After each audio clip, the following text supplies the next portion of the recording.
Okay, એટલે હવે આપણે આ એક એક પેજમાં જોતા જઈએ કે હું જરા આમાં વધારે કરું એટલે તમને ખ્યાલ આવશે. ઓકે, હવે દેખાય છે બરોબર? ઓકે, એટલે પહેલાં તો જ એણે કીધું કે ગતિનો ખ્યાલ, એટલે કે ગમે તે વસ્તુ આપણે વાતાવરણમાં જોતા હોય છે, બધી ફરતી હોય છે, ટ્રેન ચાલતી હોય છે, બસો ચાલતી હોય છે, તારાઓ ચાલે છે, પૃથ્વી ફરે છે, એ બધું ગતિના વ્યવહારના દાખલાઓ છે.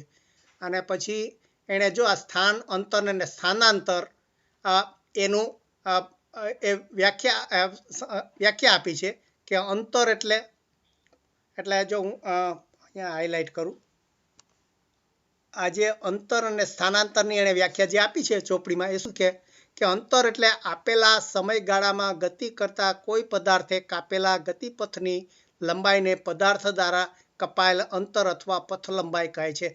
એટલે જો આમાં બહુ લાંબુ કર્યું છે, એટલે પણ ટૂંકમાં અને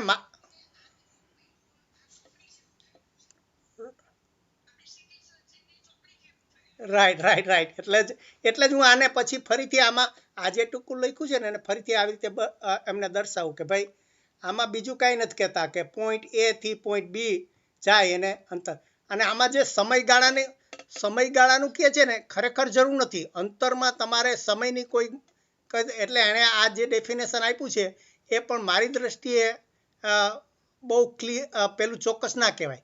કારણ કે તમે જ્યારે ડિસ્ટન્સની વ્યાખ્યા આપો ને, આમાં એણે કીધું છે, જો પહેલાં જ લખ્યું કે આપેલા સમયગાળામાં ગતિ કરતા કોઈ પદાર્થે, એ જે કહ્યું છે ને એ અંતરમાં ઉપયોગ નથી એનો. એટલે આ જે 200 કિલોમીટર છે એ બસ અંતર થયું, એમાં કોઈ ટાઈમની કોઈ વાત જ નથી આવતી. એટલે પણ એણે ભલે એ રીતે વ્યાખ્યા કરી છે, અને એ કહે છે કે ગતિપથની લંબાઈ એટલે કુલ કેટલો લંબાઈ થયો, એ પદાર્થે કેટલો દૂર ગયો, એ એને અંતર કહે છે. પછી સ્થાનાંતરની વ્યાખ્યા જો એણે આપી છે કે આપેલા સમયગાળામાં ચોક્કસ દિશામાં પદાર્થના સ્થાનના થતા ફેરફારને સ્થાનાંતર કહે છે. એટલે કે આપણે જે સમજાવ્યું કે પહેલાં આ રીતે 200 કિલોમીટર જાય ને પછી 50 કિલોમીટર પાછા આવે, તો આજે બે વચ્ચેનું જે ડિફરન્સ થયો આ 150નો, એને સ્થાનાંતર કહેવાય. એટલે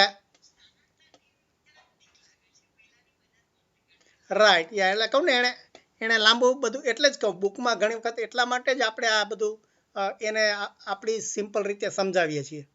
અને જો બીજું એણે સમય આ જે સ્થાનનું કર્યું છે એનું પાછું કોઈ દાખલો નથી આપ્યો, પણ હકીકતમાં થાય શું કે આપણે ગમે તે શરૂઆત ત્યાંથી થાય કે ગમે તે એક પોઈન્ટ હોય, એનું પોઈન્ટનું પોઝિશન આપણે એ છે તો એનો એક્સ અને વાય કોર્ડિનેટ આપવા પડે, અને બી છે એનું પોઝિશન એક્સ અને વાય આપીએ તો ધારો કે અહીંયા 0 હોય અને અહીંયા 2 અને 0 હોય, તો એમ કે એક જ દિશામાં જાય છે.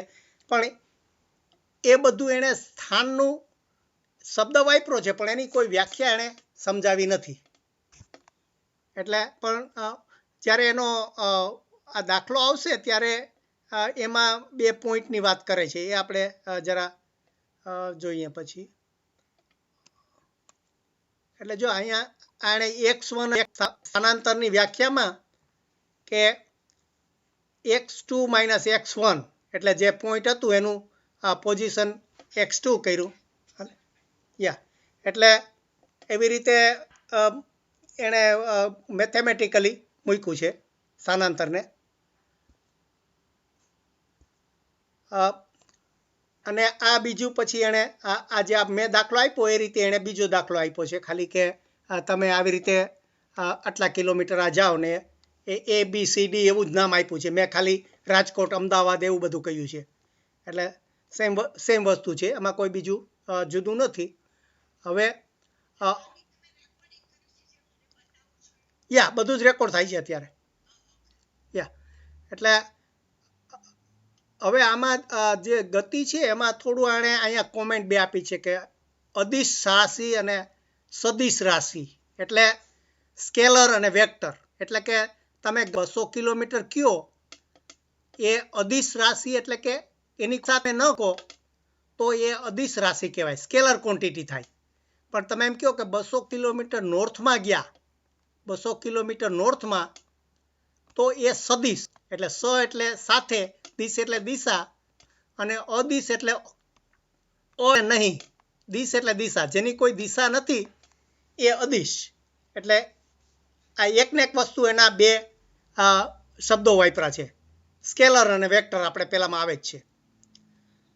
અને પછી જે એનો દાખલો આપ્યો છે એમાં આ કે ગોળાઈમાં એક વસ્તુ જાય છે કે તમે ગોળ વસ્તુમાં ફરો, કે અહીંથી એક વસ્તુ ચાલતી થઈને અહીંયા પહોંચી આ બીમાં છેડે, આ એ પોઈન્ટ ને બી પોઈન્ટ, તો એનું સ્થાનાંતર તમારે આ બે વચ્ચેનું ખાલી એનો ડાયામીટર થાય સર્કલનો, એટલું બતાવ્યું છે.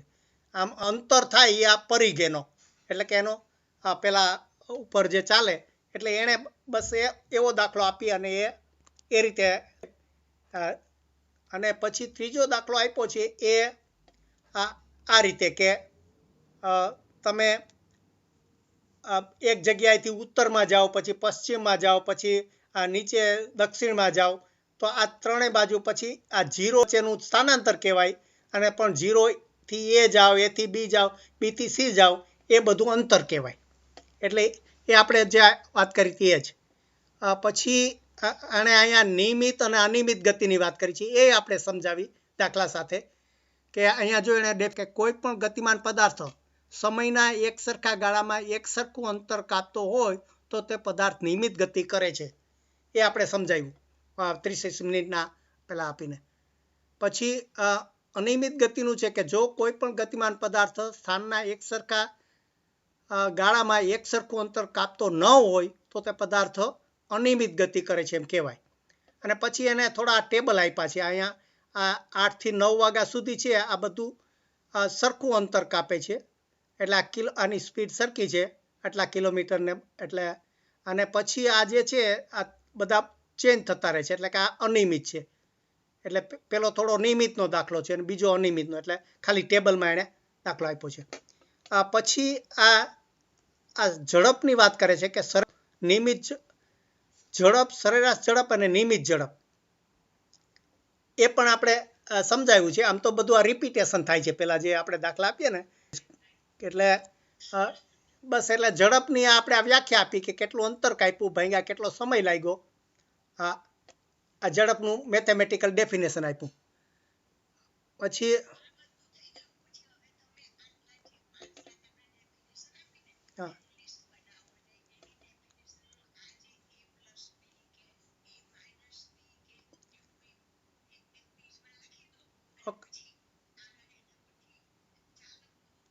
ઓકે ઓકે, આપણે તો એમ આ વિભાગમાં એમ પૂરું કરશું. જો આ જો મને લાગે હવે સેક્શન પૂરું થવા આવ્યું છે, એટલે આપણે જોઈ લઈએ.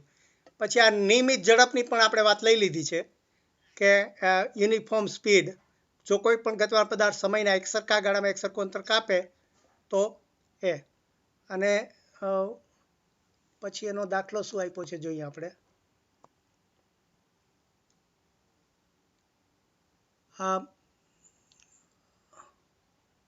ઓકે, પછી વેગની વાત કરે છે, સરેરાશ વેગ, નિયમિત વેગ. એટલે મેં કહ્યું ને, વેગ અને ગતિમાં આમાં ઝડપમાં ફેર એટલો છે કે વેગ કયો ત્યારે તમારે દિશા કહેવી પડે કે કઈ દિશામાં જાય છે, અને ઝડપમાં એ નહીં. અને ઝડપમાં તમારે ડિસ્ટન્સનો ઉપયોગ થાય છે. આ ઝડપની વ્યાખ્યામાં આ ઝડપમાં અંતર ભાગ્યા સમય, આ સૂત્ર લાગુ પડે. પણ આ વેગમાં શું છે, વેગમાં સ્થાનાંતરનો ઉપયોગ થાય છે કે સ્થાનાંતર ભાગ્યા સમય. કારણ કે વેગ એ દિશાનું સાથેનું છે, એટલા માટે આપણે અંતર અને સ્થાનાંતરની જે પેલો તફાવત જોયો ને એનો અહીંયા ઉપયોગ કરવાનો. એટલે સ્થાનાંતર એટલે છેલ્લું પોઈન્ટમાંથી પહેલા પોઈન્ટનો અંતર બાદ કરવાનું, એને તમારે લેવાનું, પછી કેટલો સમય લાગ્યો, રાઈટ.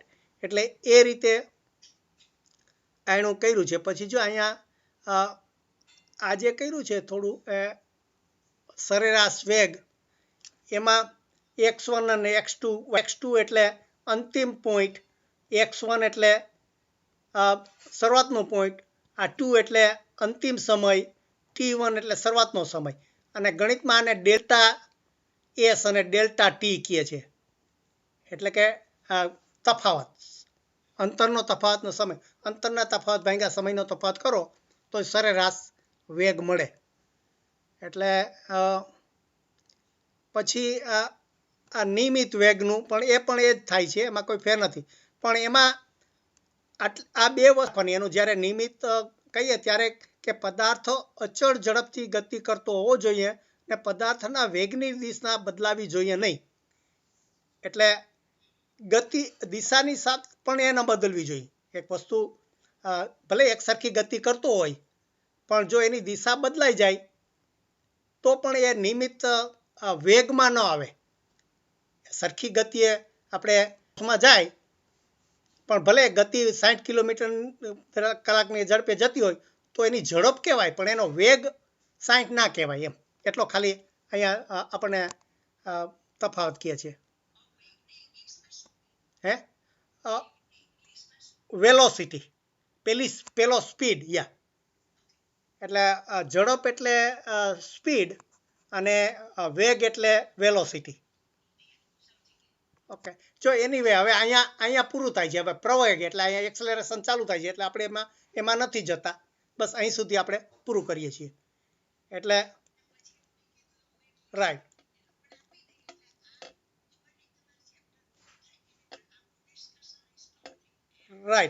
એટલે આપણું આ જે વિડીયો એક છે એમાં બસ આનું આપણે એક તમે કહો એમાં આપણે ગણી દેશું. અંતર, સ્થાનાંતર, પછી ઝડપ, વેગ, પછી સરેરાશ, ઝડપ, પછી સરેરાશ વેગ, પછી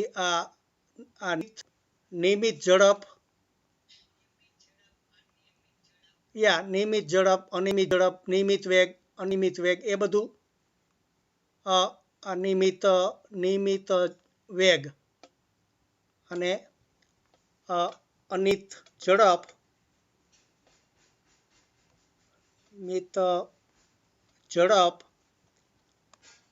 અને અનિયમિત વેગ, આટલી વસ્તુ આપણે આજે શીખ્યા એના દાખલા સાથે અને એની વ્યાખ્યા સાથે. બરોબર ને?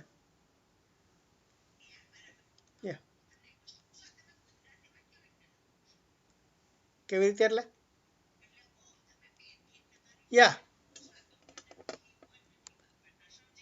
રાઈટ, એટલે મારે આ ટચ પેડ જ છે, મારું જે સ્ક્રીન છે ને